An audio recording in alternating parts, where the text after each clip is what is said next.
Hello, and welcome to the Reform Party podcast.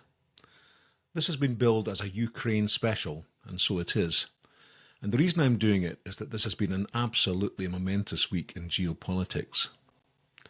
I'm recording this on Thursday the 6th of March 2025, and a week ago exactly, Keir Starmer went to America to meet President Trump for the first time.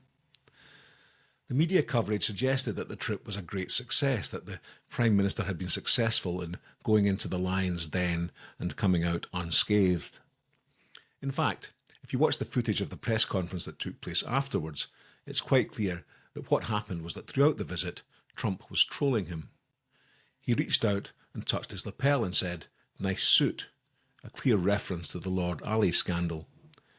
He complimented him on his wonderful accent, again a barbed reference to the scandal over his voice coach. Bit by bit, if you study the tape carefully, it's quite clear that he was being trolled throughout, and there was Starmer preening himself over the flattering words. This was then followed up the following day by the infamous meeting with Volodymyr Zelensky, who was effectively ejected from the White House, having been humiliated in public. This was uncomfortable viewing. It reminded me of the bit at the start of The Lion King where Scar plays with the mouse he was about to eat. After throwing him out, Trump then said he was withdrawing support for the war in Ukraine. And this led to a couple of U-turns by Zelensky, who initially went back to Trump, apologised and said it wouldn't happen again, and then subsequently decided that he didn't want peace after all. So as I speak, I don't really know where we are with that. What I do know is that Keir Starmer was quick to jump into the breach to try to canvass support for his coalition of the willing.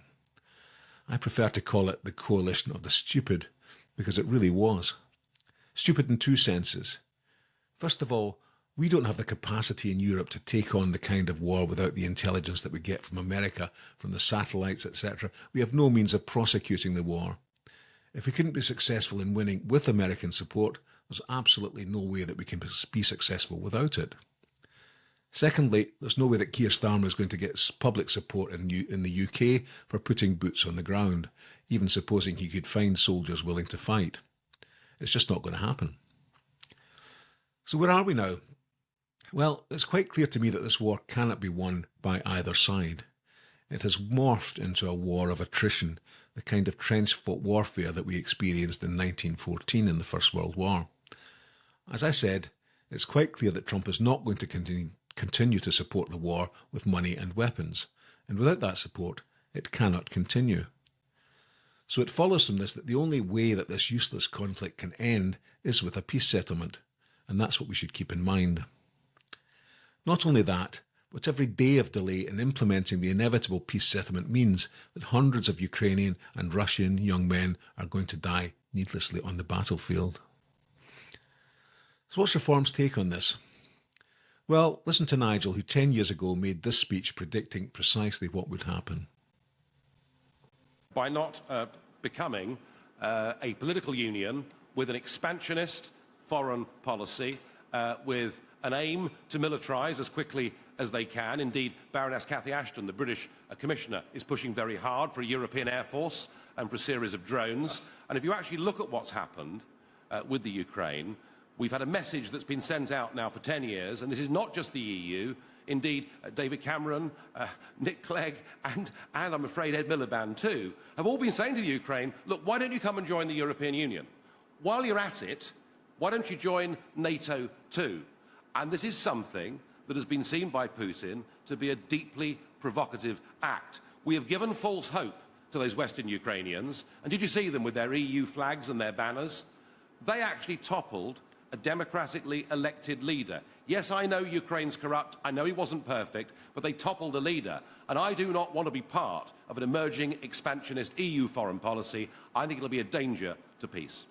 We're happy to go and bomb Libya. You did that, and 3.5 years on, the situation in Libya is worse than it was. You were absolutely hell-bent on getting involved militarily in the war in Syria. And I personally am delighted we didn't go to war in Syria, and we're not going to get involved, I hope, in military conflict in the Ukraine. I received a comment on a podcast that I put out the other day, which I'll read to you. We're Reform members. We have been for about 2 years, but today, after Farage has spoken about the Ukraine war, we're considering returning to the Tories.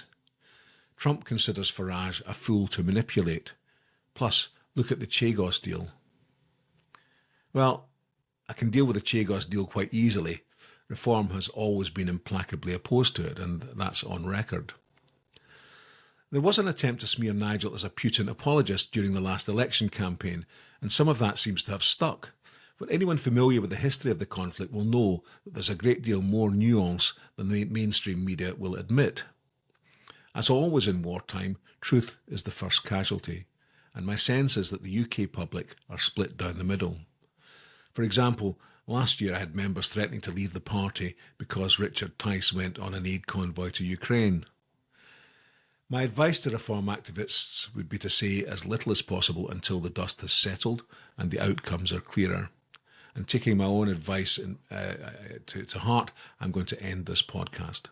But thank you very much for joining me.